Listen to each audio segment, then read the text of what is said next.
Hi guys, welcome to our channel. మనం ఈ వీడియోలో SI and constable examination pattern, negative marking, అలాగే 60 days preparation plan, ఈ prelims ఎలా క్రాక్ చేయాలి అనే దాని గురించి 60 డేస్ ప్లాన్ గురించి ఈ వీడియోలో తెలుసుకుందాం. First of all, examination pattern for both SI and constable మనకు 200 MCQ క్వశ్చన్స్ ఇస్తారు. 3 లాంగ్వేజెస్లో మనకి ఇవ్వడం జరుగుతుంది. ఇందులో for all categories 60 out of 200 వస్తే క్వాలిఫై అవ్వచ్చు. ఇంకోటి నెగటివ్ మార్కింగ్ వచ్చేసరికి 20% నెగటివ్ మార్కింగ్, అంటే ప్రతి 5 తప్పుడు ఆన్సర్స్కి ఒక కరెక్ట్ ఆన్సర్ని తీసేయడం జరుగుతుంది. మనం 60 మార్క్స్ సాధించాలి కాబట్టి కొద్దిగా నెగటివ్ మార్కింగ్ గురించి అంతగా భయపడాల్సిన అవసరం లేదు. ఎందుకంటే మనం చూసుకున్నట్టయితే 115 అవుట్ ఆఫ్ 200 మనం తప్పులు పెట్టినప్పటికీ మిగతాయి కరెక్ట్ పెడితే మనకు 62, అంటే విత్ కంఫర్టబుల్ మెజారిటీ మనం ప్రిలిమ్స్ని క్లియర్ చేయగలుగుతాం. సో అతిగా భయపడాల్సిన అవసరం లేదు. కాకపోతే కొన్ని జాగ్రత్తలు తీసుకోవాలి. ఫస్ట్ ఆఫ్ ఆల్, మనకు తెలియని క్వశ్చన్స్ లేదా ఆన్సర్స్ 80% అటెంప్ట్ చేయకండి. సెకండ్ వచ్చేసేసరికి మనకు ఎలిమినేషన్ ద్వారా ఒక 2 ఆప్షన్స్ కాదనుకుంటాం. ఫర్ సపోజ్ క్వశ్చన్ ఇలా ఇచ్చారనుకోండి, which city has the largest sea port అనుకుందాం. అందులో options A Mumbai, B Chennai, C Bengaluru, D Hyderabad ఇచ్చారు.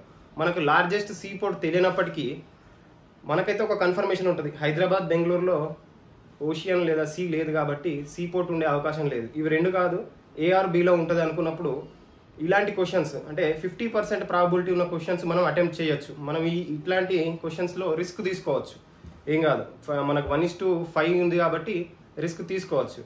నెక్స్ట్ వచ్చేసి కొన్ని సింపుల్ క్వశ్చన్స్ ఉంటాయి, చూడగానే మనకు ఆల్రెడీ మైండ్లో ఆన్సర్ వచ్చేస్తుంటుంది. అట్లాంటి క్వశ్చన్ మనం కాంపిటేటివ్ ఎగ్జామ్ హాల్లో మనం కన్ఫ్యూజ్ అవుతూ ఉంటాం. మనం క్వశ్చన్ని పూర్తిగా చదవకుండానే ఆన్సర్ పెట్టేస్తుంటాం. అట్లా చేయొద్దు. ఖచ్చితంగా ఇండైరెక్ట్ క్వశ్చన్స్ ఇచ్చే అవకాశం ఉంటుంది. 1-2 సార్లు క్వశ్చన్ని చూసిన తర్వాతనే ఆన్సర్ పెట్టాలి. ఇంకోటి మేజర్ మిస్టేక్ చాలామంది చేసేది ఏంటంటే బబ్లింగ్. ఈ బబ్లింగ్ సరిగ్గా చేయకపోవడం వల్ల ఉద్యోగాలు కోల్పోయిన వారు ఉన్నారు. జనరల్గా చాలామంది ఫస్ట్ క్వశ్చన్ పేపర్లో 200 క్వశ్చన్స్ అటెంప్ట్ చేసిన తర్వాత లాస్ట్ 5 మినిట్స్లో అన్ని బబ్లింగ్ చేస్తూ ఉంటారు. ఇట్లా చేయడం వల్ల మనకు కొన్నిసార్లు సమయం సరిపోకపోవచ్చు, లేదంటే ఒక్క సీరియల్ నెంబర్ మిస్ అయితే మిగతా బబ్లింగ్ అన్నీ తప్పుగా వచ్చే ఛాన్సెస్ ఉంటాయి. కాబట్టి మీరు బబ్లింగ్ చేసేటప్పుడు ఖచ్చితంగా ఒక క్వశ్చన్ అటెంప్ట్ చేస్తే వెంటనే ఫస్ట్ క్వశ్చన్ ఆన్సర్ వస్తే వెంటనే బబ్లింగ్ చేయాలి. అట్లా చేస్తే మనకు సమయం కూడా ఆదా అవుతుంది. ఇంకోటి, బబ్లింగ్ కొరకు సపరేట్గా బాల్ పాయింట్ పెన్స్ యూజ్ చేస్తే బాగుంటుంది. సో మనం ఇప్పుడు police constable prelims examination preparation strategy, అలాగే బేస్డ్ ఆన్ మార్క్స్, సబ్జెక్ట్ యొక్క టఫ్నెస్, అలాగే సిలబస్ని దృష్టిలో ఉంచుకొని మనం ఒక ప్రిఫరెన్షియల్ ఆర్డర్ ప్రిపేర్ చేసినాం. ఆ ప్రిఫరెన్షియల్ ఆర్డర్ ఎట్లా ఉంటుంది అంటే డిక్రీసింగ్ ఆర్డర్లో ఉంటుంది. పైన ఉన్న సబ్జెక్ట్స్కి ఎక్కువ ప్రిఫరెన్స్ ఇచ్చి ఎక్కువ టైం ఇచ్చి చదివితే మనం ఈజీగా ప్రిలిమ్స్ క్వాలిఫై అవ్వచ్చు. ఫస్ట్ అందులో ఫస్ట్ సబ్జెక్ట్ వచ్చేసి అర్థమెటిక్ రీజనింగ్. మనం 2018 అలాగే 2019 ప్రిలిమ్స్ పేపర్ తీసుకున్నట్టయితే ఆల్మోస్ట్ 50 to 60 క్వశ్చన్స్ ఇచ్చిండు. మేజర్ రోల్ ప్లే చేస్తుంది మనకి అర్థమెటిక్ రీజనింగ్ అనేది. ఎస్ఐ ఆర్ కానిస్టేబుల్ ఉద్యోగం సాధించాలంటే ఖచ్చితంగా అర్థమెటిక్ రీజనింగ్ ఎక్కువ టైం ఇవ్వాల్సిందే మనం. నెక్స్ట్ సబ్జెక్ట్ వచ్చేసి కరెంట్ అఫైర్స్లో 2018 ప్రిలిమ్స్ క్వశ్చన్ పేపర్ చూస్తే డైరెక్ట్ 30 క్వశ్చన్స్ ఇచ్చారు. ఇండైరెక్ట్గా ఒక 10 క్వశ్చన్స్ వచ్చినాయి మనకు. సో నెక్స్ట్ అర్థమెటిక్ రీజనింగ్ తర్వాత అంత ప్రాముఖ్యత ఉన్న సబ్జెక్ట్ కరెంట్ అఫైర్స్. దాని తర్వాత మనకి ఇంగ్లీష్ ఉంటుంది.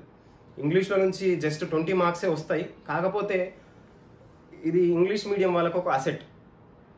చాలా తక్కువ సిలబస్ ఉంటుంది, ఎక్కువ మార్కులు స్కోర్ చేయడానికి అవకాశం ఉంటుంది. లైక్ మనకు ఇందులో యాంటోనిమ్స్, సినోనిమ్స్ కావచ్చు, లేకపోతే fill in the blanks with appropriate article అనొచ్చు, లేకపోతే ప్యాసేజ్ ఆర్ సెంటెన్సెస్ ఇచ్చేసి దాన్ని ఒక అరేంజ్మెంట్ ఆర్డర్లో చేయమని చెప్తారు, లేకపోతే స్పెల్లింగ్ మిస్టేక్స్. ఈ 5 కేటగిరీస్లో నుంచి మాత్రమే మనకు 20 క్వశ్చన్స్ వస్తాయి. చాలా తక్కువ సబ్జెక్ట్ ఉంటుంది, ఈజీగా స్కోర్ చేయొచ్చు. ఆఫ్టర్ ఇంగ్లీష్ మనం ఎక్కువ ఫోకస్ పెట్టాల్సింది Telangana. Contents pertaining to the state of Telangana. ఇది ఒక ఇంక్లూజివ్ సబ్జెక్ట్.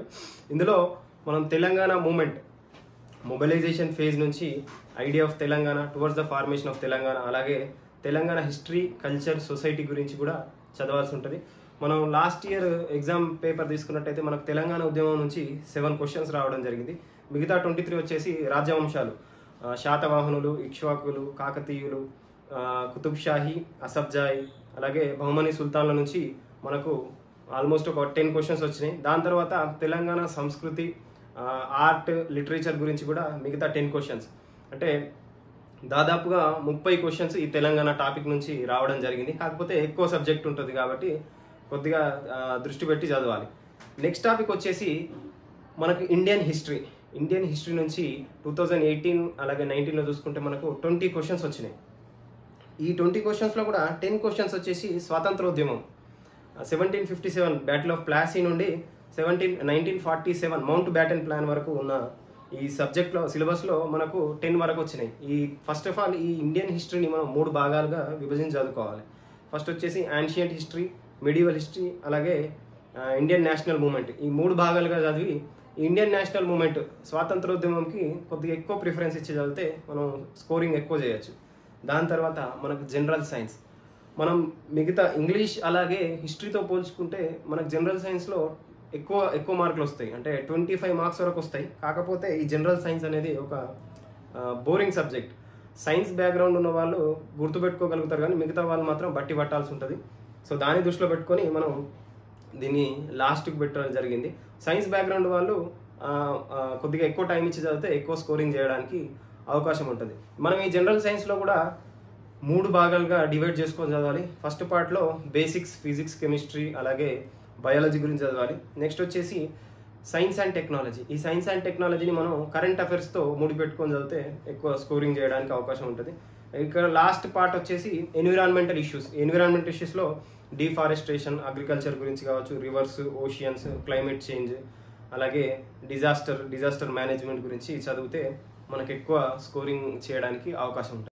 ఇకపోతే మనకు లాస్ట్ టాపిక్ వచ్చేసి principles of geography, Indian economy and polity. ఈ 4 టాపిక్స్ నుంచి మనకు 20 క్వశ్చన్స్ వచ్చినాయి.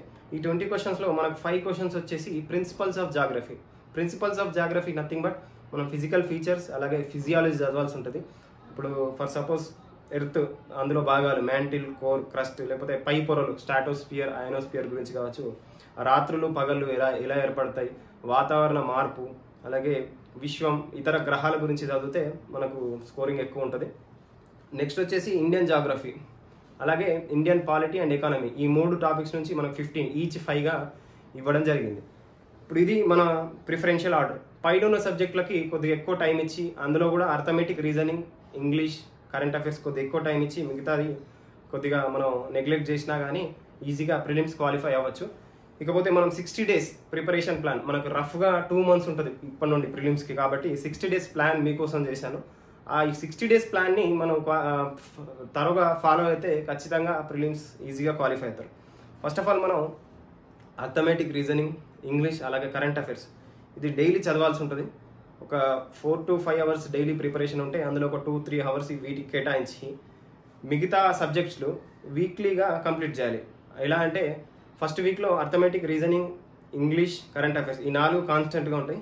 మనం తెలంగాణ మూమెంట్, హిస్టరీ, కల్చర్ని ఫస్ట్ వీక్లో సిలబస్ మొత్తం కంప్లీట్ అయ్యేలా చూసుకోవాలి. నెక్స్ట్ వీక్లో as usual arithmetic, reasoning, English, current affairs కాన్స్టెంట్గా ఉంటాయి.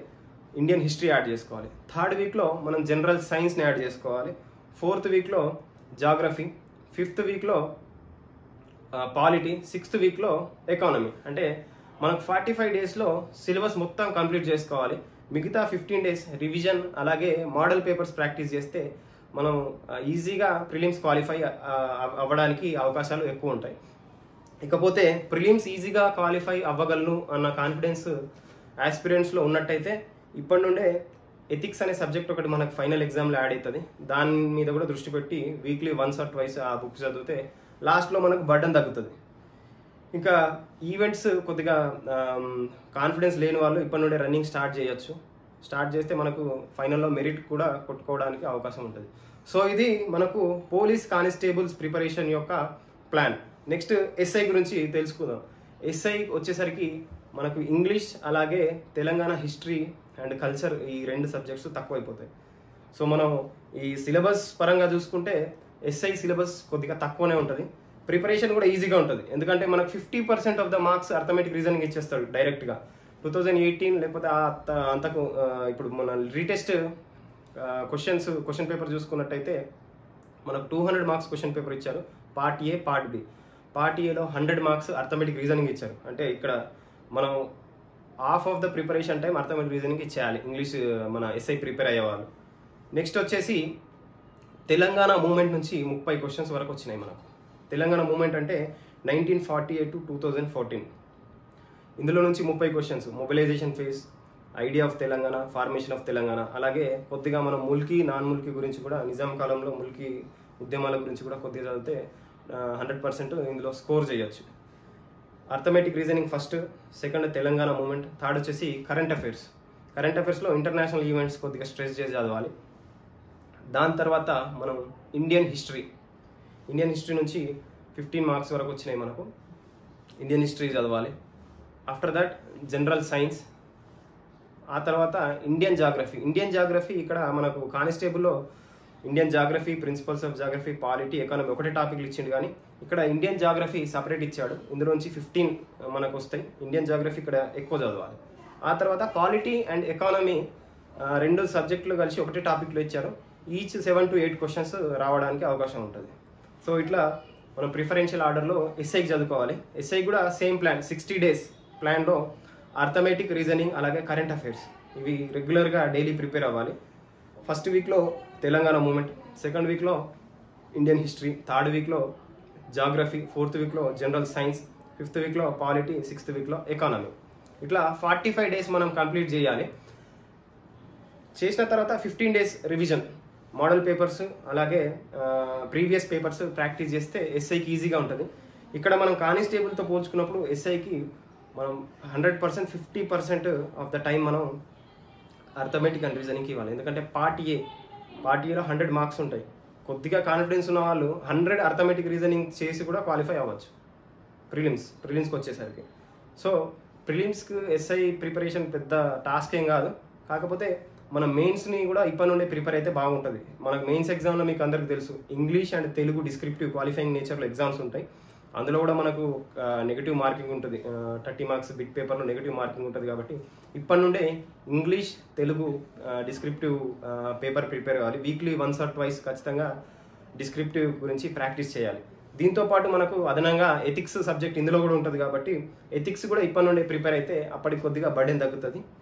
సో ఇది గైస్ మనకు రఫ్గా ప్రిపరేషన్ గురించి. నెక్స్ట్ వీడియోస్లో మనం ఇంగ్లీష్, తెలుగు డిస్క్రిప్టివ్ అలాగే ఎథిక్స్ సబ్జెక్ట్ గురించి కూడా వీడియోస్ చేస్తాం. So please subscribe our channel.